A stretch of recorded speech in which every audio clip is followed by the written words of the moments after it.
Hey everybody, it's Dick here. Today I'm on the Triumph T100. The T100 is a 1200cc parallel twin, putting out 80 horsepower at 6,550 RPM, 77 foot-pounds of torque at 3,500 RPM. It's liquid-cooled, has a 6-speed transmission, a wet multi-plate assisted clutch, and it's chain-driven. It has a 31-inch seat height and a 3.8-gallon tank. The display looks classic, but it hides a lot of technology. It has only 2 rider modes, rain and road, but the rider modes not only adjust traction control but also throttle input and response. ABS is on all the time, but traction control can be switched off. It has non-adjustable 41mm KYB cartridge forks, which gives you 4.7 inches of travel. You have an 18-inch front wheel and a 17-inch rear wheel. Rear suspension is spring-loaded adjustable KYB shocks, which gives you another 4.7 inches. Wheels are 32-spoked steel rims. Front brakes are 310mm dual Nissan 2-piston floating calipers. Rear brakes are 255mm disc with a Nissan 2-piston floating caliper. ABS is standard. The T100 comes with a grab rail, LED lights, heated grips. What else does it come with? Not much more. Here's some exhaust. Let's take it for a ride.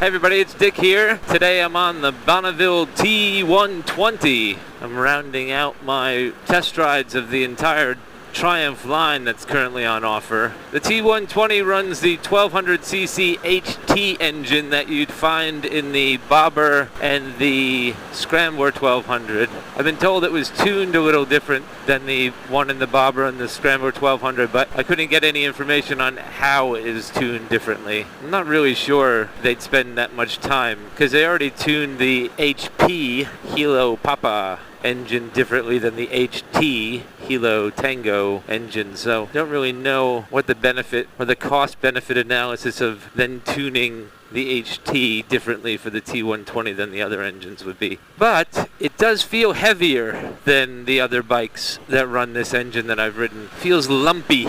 I actually quite enjoyed the T100, which runs the 900 HT engine. That was a really enjoyable ride. 5 speeds on the 900, which the way it was tuned was actually just perfect. This has 6 gears, and I just noticed that I'm already in 6th gear at 60 miles an hour and 2,500 RPM. That was a bit premature, so I've backed it back down to 5. See what happens if I go to 4. Yeah, the RPM didn't change all that much between 6th gear and 4th gear in 50 miles an hour. It's probably the high end of the rev range when you want to go really fast, but I'm going 60 miles an hour in 4th gear at 3,200 RPM, and I still got up to 7,000 before red line starts threatening. So I think the 6th gear is probably an overlap to the 5th gear, and just a kind of a bonus when you feel like you're running it out on the highway with that extra 300cc. I am noticing right away the instrument cluster. There's a lot going on in the instrument clusters under my thumbs. And the indicator, the turn signal switch here, it's in the right position, but it's sharp. It's pointy. I don't know if you can see it. It comes to kind of a pyramid point. And for someone like me who's OCD about making sure his indicators are off, and they're not, I push that, and it's actually quite sensitive on my thumb. So it hurts. I'm in 6th gear, and I just went to look for another gear, and I'm only going 65 miles an hour. Let's run this out a little. Instantly to 70 miles an hour, 3,200 RPM. 80, just shy of 78 miles an hour at 3,500 RPM in 6th gear. Yeah, so that's 6 gears for that high-speed stuff, you know, to get from the bump from 70 to 80 and maybe even higher. But I am up to it pretty quickly if I'm just kind of unconsciously shifting where the engine's telling me to shift. But it is nice to have a 6th gear, even if you're running it in top gear, what I think prematurely, because it's better to have the 6th gear and be in it prematurely than to be searching for a 6th gear and have only 5 gears, which was my experience on the Street Scrambler. Not my experience on the T100 though, because the T100 was tuned very nicely for those 5 gears. But it is 10 horsepower less than the current 900, and they've really kind of sacrificed that. But this T120 has a good grunt to it. But the bike does feel heavy. It does feel kind of lumpy, a bit unwieldy. Feels old school. It is old school. I asked my salesman, there's that sharp button again. I asked my salesman what the T100 would be most like from the other 1200s I've ridden, and he said it's not like any of them. He said it was a very cushy ride. It's kind of like the Cadillac of the line. You don't buy a Cadillac for performance. You buy it for smooth sailing, and that's, I think, what this is. It's kind of a boulevard bike. It's pretty. It's comfortable. I mean, you can cane it. Don't get me wrong. I was just up to, what, shy of 8 miles an hour on this thing, and it was sailing along beautifully. But I think there's other Triumphs that are a bit more silky and a bit more fluid getting up to that speed. Dual disc brakes on the front of that, and I've just noticed that, so that was enjoyable to hit those, because usually, for some reason, the Triumphs are cheaping out on you with the front brakes, and you get a single disc. You feel like there's a lot of weight to this, like you're carrying a lot of weight. There's a lot of momentum. I'm only going 30 miles an hour through this filtering here, and it's doing it very well. But I feel like I'm carrying a lot of weight. Like I need to plan ahead if I'm going to brake, which is maybe why they put that dual disc on the front of this. But I find all the 1200s have the dual disc, so maybe it's not a consideration for the weight of this bike. Maybe this bike isn't heavy. I'm just getting that impression that it's heavy. It does have big shoulders in this gas tank, and there's lots of kind of, this chunky handlebar seems thicker than the other Triumphs I've ridden. Maybe it's exactly the same. Maybe it's the chrome that's playing a trick on my eyes, but it does feel heavy. This has heated grips, the Triumph integrated heated grips, which I think is really a lovely design there. It's very low profile. This has the daytime running light, LED daytime running light on it that the 1200s are all running on the current Triumphs.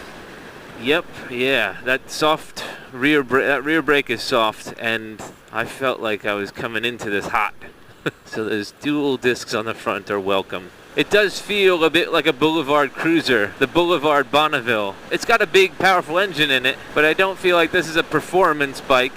The HP version of the 1200 is in the Thruxton. I'm interested in riding the Thruxton and seeing how that compares to this. There's a nice rumble to it. I wonder if it's the big engine in this Bonneville body, a muscly or a tougher character. No vibrations on this thing. It's very cushy. Unadjustable forks at the front, coilover shocks on either side at the back. The T120 comes with a grab rail, because why not? You're gonna throw your love on the back. You want him to hold on to something. I'd remove the grab rail so she'd have to hold on to me. Yeah, I'm riding 50 miles an hour and this feels like the right speed for this. I know this engine can go more, but I'm not anxious to push this thing any harder than 50 miles an hour, which might seem like a bit of a waste, but it's very comfortable at 50 miles an hour. Seating position's good. I got a 30-inch inseam. My knees kind of just come to the bottom of the tank pads on this thing, so it's kind of tall for me because of this big tank on here. That indicator button hurts my finger, my baby thumb. Hey. I think these run around 10 grand, so compared to those supercars, this is an inexpensive thrill ride. When my salesman said it was a cushy ride, the Cadillac of the Triumphs, I said, so it's an old man bike? And he said, well, it's a gentleman's bike. That's a very diplomatic way of saying an old man's bike. I really did enjoy the T100, and I think just on my short experience on this so far, I think I prefer the T100. It didn't seem as lumpy or cumbersome as this thing. There are some elements to this that make it be the retro bike it is that I do not prefer. The headlight stalks that hold the headlight on either side. There's just these kind of stamped sheet metal things that are quite ugly. These chrome mirrors, they're effective and there's no vibration in them whatsoever, but they kind of make the bike feel dated. these indicators here these plastic indicators are just awful. And I don't see the benefit to them just for the styling. I think they actually detract from the beauty of this bike. The stance of this bike and the stoutness of it, the thickness of it, it seems like a formidable bike, but it's being let down by a couple of features. I do like these clocks. These clocks they use on a couple of different models across the line, and I think they're really good. They're a throwback. They're needles in the dial, and they have a little bit of LCD info in the bottom, but I do like the aesthetic of that. All right, I'm up to 5th gear, 60 miles an hour, 3,000 RPM. Seems right. Seems like I'm moving faster than I am, though. Like I said, this bike seems like it'd be a bear to stop if I need to. It's kind of a bear to get it going, too. I mean, I just twisted the throttle, expected a bit more snappy response than I got. It kind of comes up to speed. It comes up to speed with this mellow lack of urgency. It's there, it'll get you there, but it doesn't feel snappy. It is the HT engine, it just doesn't feel very torquey. It's a great noise to it, though. It does have a really nice, low, throaty rumble. It feels very tame. It's a very tame 1200. Comfortable on the highway. I'm not getting any wind. There's no wind in front. Like, this is a big vacuum here. That big front headlamp, those clocks are sending the wind right over my head and shoulders. I'm not getting any wind so far. I mean, I'm only going 60 miles an hour. I can't really open it up in this congestion as yet, but I'm wondering where that turbulent wind will come. 65, still windless. Nice smooth wind over me. All right, we've been given the green light of the national speed limit. Let's see if anyone decides to take advantage. 62 miles an hour, 3,000 RPM, 5th gear, nice and smooth. A little bit of vibration in the handlebars at the moment. Just under 2,900 RPM, I suppose.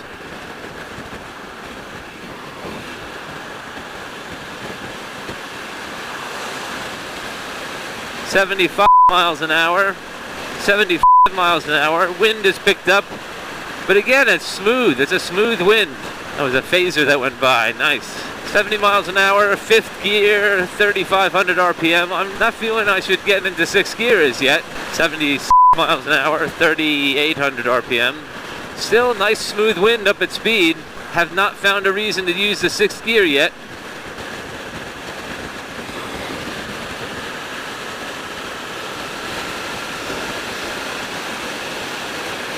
There we are. I have not needed to go to 6th gear until I hit 8 miles an hour.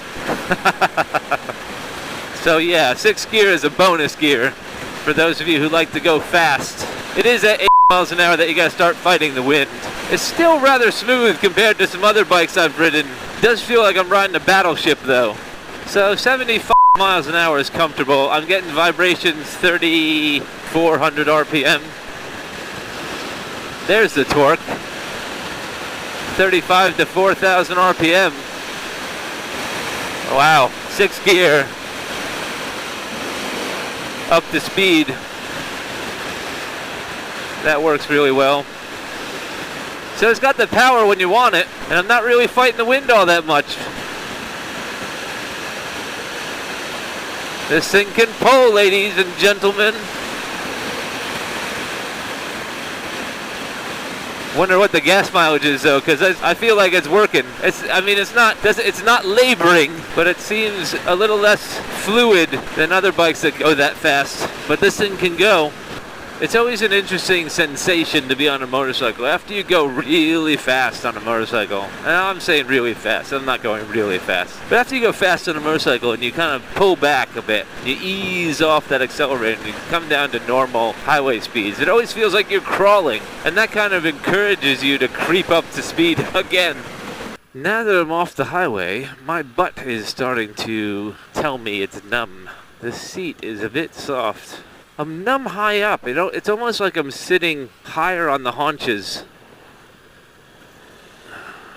Yeah, but my butt's numb after that highway ride. It wasn't very long. I've been on it probably half an hour now. It's a nice bike. I'm not inspired by it the way I am other bikes. There's something a bit, I can respect it, but I'm not inspired by it. I'm not going to run out and buy one. This is not on the short list, so I can tell you. This engine is in a bike that might be on the short list, but the way this is configured, this bike doesn't make it onto the short list. It just goes to show you how important geometry is to a ride. You can have the same engine in a bike that's configured just a little differently.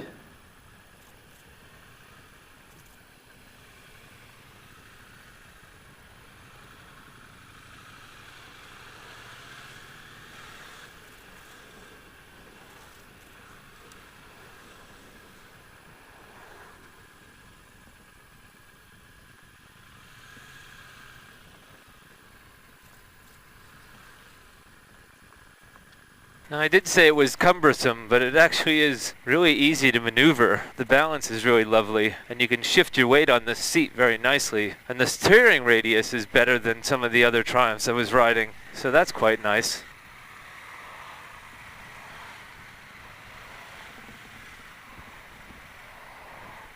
Oh no! My lovely road is closed. Damn it. They're resurfacing it though, so maybe it'll be even smoother than it was before, but now I don't know where to go. I brought all my Triumphs down that road for my test. Well, let's see where this goes. So back in that congestion, it was all right. Filtering seems good. Like I said, the balance is quite nice. Getting used to its weight. And again, I don't know if it's just a perception of mine that it feels heavy, but it does feels a bit heavy. Yeah, kind of. I need to see me entering that curve back there. It's not where I intended to enter the curve. It's not as intuitive as the Triumphs I've been riding. That's better. Yeah, it takes a little more work coming in and out of those curves. I'm in fourth gear, 60 miles an hour, 3,400 RPM. I'm letting it rev out a little. That sixth gear is definitely a bonus gear. I'm going to drop it in the fourth, see what happens. There's a little torque there, 3,000 RPM. That seems to be, I'll have to look at some specs, but to me that seems like right where the beginning of that power curve is for the torque. Yeah, I'm in fifth gear, and I'm already pushing, like I didn't even notice it. I was pushing past 60. Well, I'm going to turn here. I don't know where this goes, but oh, yeah, okay. Don't make a last-minute decision on the T100. This has ABS, and it was engaging, but I don't know if the microphone picked up the the skidding I was getting. I was just skidding a little bit. These are the roads I like, these little single-track, high hedgerow rides. But yeah, there was a lot of bike coming up behind me when I decided to turn there at the last minute, so seems a bit set in its ways. Yeah, it's not as intuitive as the other bikes on the line. It's not really going into where, I gotta really push it into where I want it to go.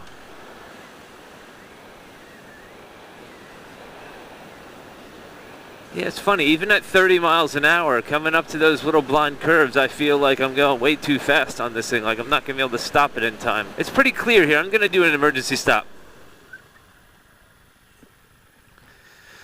I stand corrected. That was butter. That was smooth. Yeah, the weight stayed planted. The rear wheel was down. Traction control went in a little bit.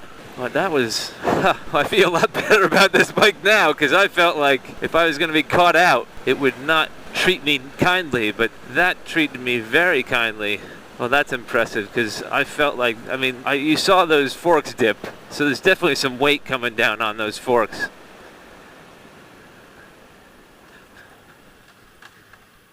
There, the little traction control went in. Huh. I don't know where I am. I'm going to go left. I mean, at Bonneville, these are the roads you're thinking of when you think of a Bonneville. Even if you live in the deserts of America. If you're buying a Bonneville, you're imagining the wooded country lane. I started on a cruiser, then went to a sport tourer, a bit more aggressive, and then I've really been liking this kind of upright gentleman's, yeah, again, I'm not really comfortable bringing this into the turns. Anyway, I've been really getting into bikes that have this gentleman's rider triangle. Seating position is just perfect for my liking. Oh, I wonder if I can turn down that way, if it's just going to lead me to a dead end.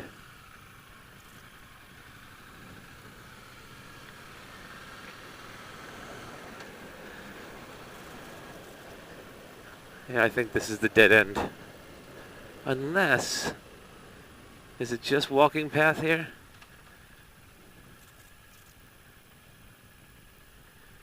It's a bridleway. Yeah. I don't think I can drive down there. I think I might be able to get away with it, but people were funny about the green lanes and motorized vehicles, so unless I know for sure, I'm not going to go down there. But I do think there's a nice road. I do, yeah. This way. Let's try this way. Like, I don't feel like I could spin this thing on its heels. I do have to plan ahead with what I'm doing. But I am enjoying. I'm not tired. I mean, I've been on bikes lately that have been exhausting, and I'm not tired yet on this. My butt's a bit numb. Though I do think for the Bonneville, the ideal engine is that T100, that 900 in there. This seems like a bit too much engine. This says it's a dead end, but I think there's a dirt track at the end of this. I wonder how far I can go along this. It's a little jerky in second gear. This guy's booking on his mountain bike. I'm going 20 miles an hour and he's staying a good car length ahead of me. Some horses up here. Don't want to scare them. That's fresh horse manure. Gotta watch riding through the horse manure. That's slick shit.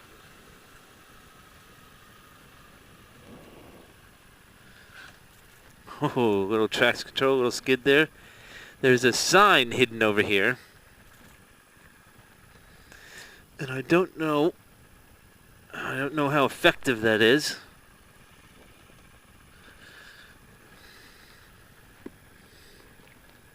That sign says unsuitable for motor vehicles down that way. Unsuitable or restricted? Unsuitable for motor traffic beyond this point. Unsuitable for motor traffic beyond this point. However, I have seen motor traffic beyond this point, and it's arguable that that sign could be missed. So I'm going to go a little further and see what it's like on this little gravel track, because I have seen motor traffic down here. I mean, you can see the tire marks. I mean, it's generally unsuitable. Yeah, look, there's a truck down there.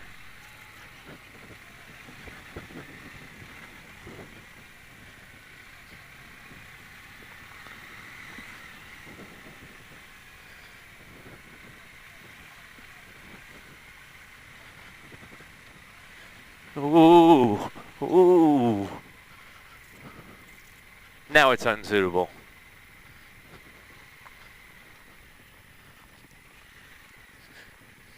Now it's unsuitable for motor traffic, so I will turn around here. There are some that will push the boundaries and go down those hiking paths, but not me, because I too am a hiker and I would not appreciate that. But that was a fun little section. I felt a bit uncomfortable coming off one of those ruts. I didn't feel like I had the right balance. I didn't pick the right line, but the bike felt a bit heavy to me. Unsuitable for motor traffic, but here comes this Volkswagen van.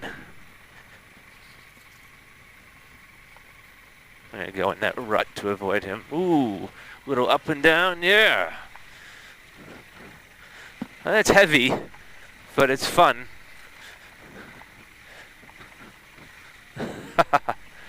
Through the ruts and over the bumps. That was alright. It's not a scrambler. It's not a scrambler.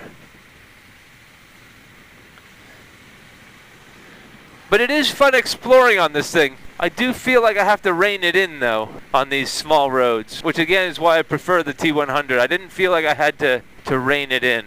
I think I just prefer a more nimble bike. This is pretty heavy. This is pretty cumbersome. It's not as nimble as I'd like it to be. It has a serious amount of power. It kind of feels like that power is linear. It's just something that you're gonna want to pop on a straight road, maybe some sweeping curves. I don't feel like this is a knee dragger. And again, there are people who will drag their knee on this thing. There are people who, I mean, it is a powerful engine, but it's just a bit too much bit too bulky, a bit too lounge chair. It's kind of like the closest thing to a cruiser without being a cruiser. It feels like it's pushing me forward when I'm trying to back off on it. Yeah, I get a feeling that I'm reining it in a little bit on these roads. Don't. Thank you.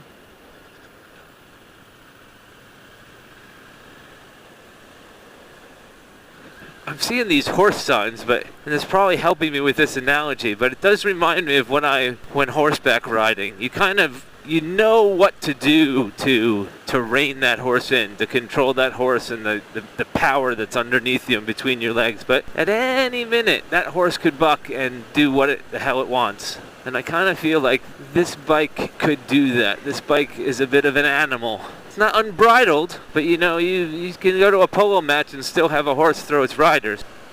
Yeah, I see that sweeping curve ahead of me. Ooh, that made me nervous.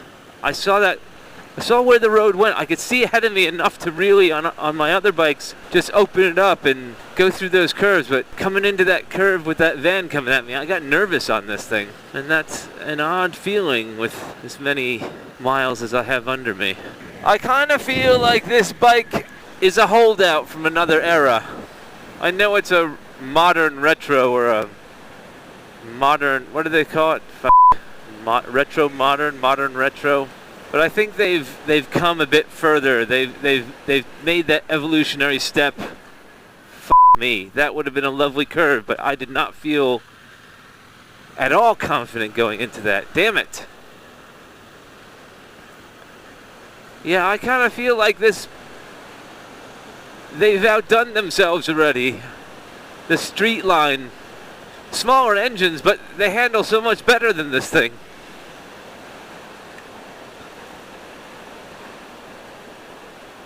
I just kind of feel like this is a holdout for people who are nostalgic.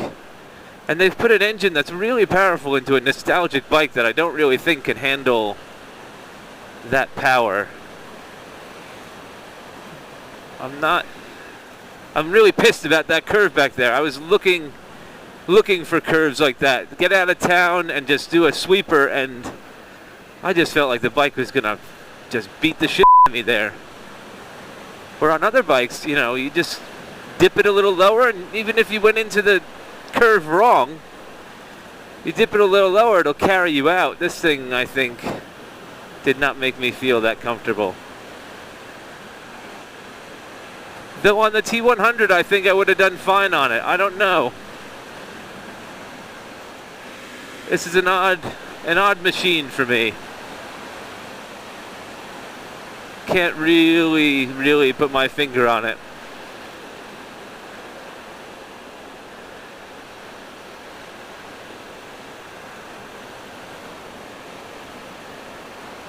I mean, it is having me respect these roads a bit more than I would. But I feel uneasy on these roads on this bike. I feel the same way I feel on my old cruiser back on the Blue Ridge Parkway. The way the curves and my ability on a different bike would have made for much a more enjoyable ride. This thing just makes me a bit nervous and kind of feel like I'm not wholly taking advantage of the roads or what this ride could be. I do want to turn around. I do like that turning radius and that balance, though.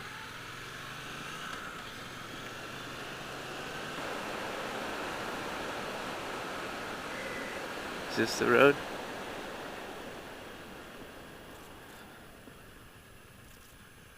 That looks fun. Roughwood Road. Haha.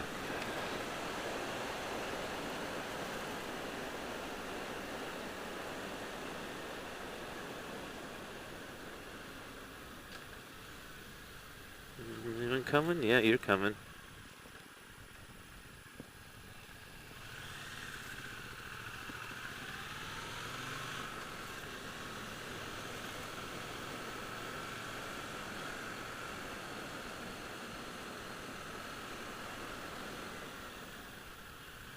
They can pull over into there.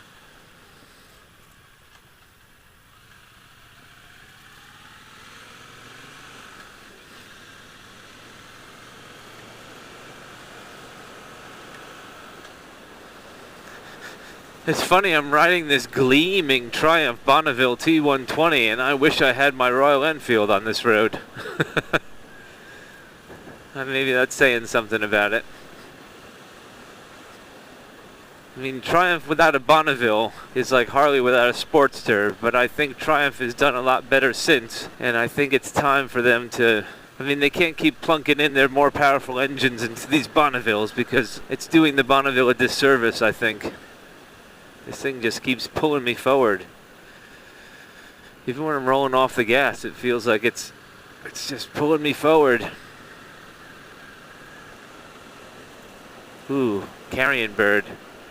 Some sort of peregrine falcon or hawk! Jesus Christ! Oh my God. That was insane. I wonder if we made contact. I closed my eyes like an idiot. Jesus. Woo! Oh, God damn.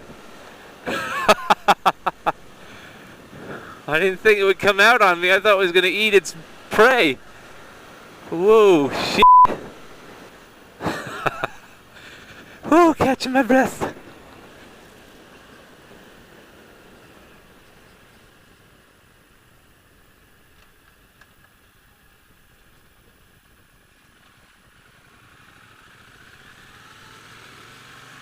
That's a dangerous corner. No one's looking to their left when they're coming out. They're always looking to their right at that blind curve. Twice I came up to that intersection and someone was creeping out.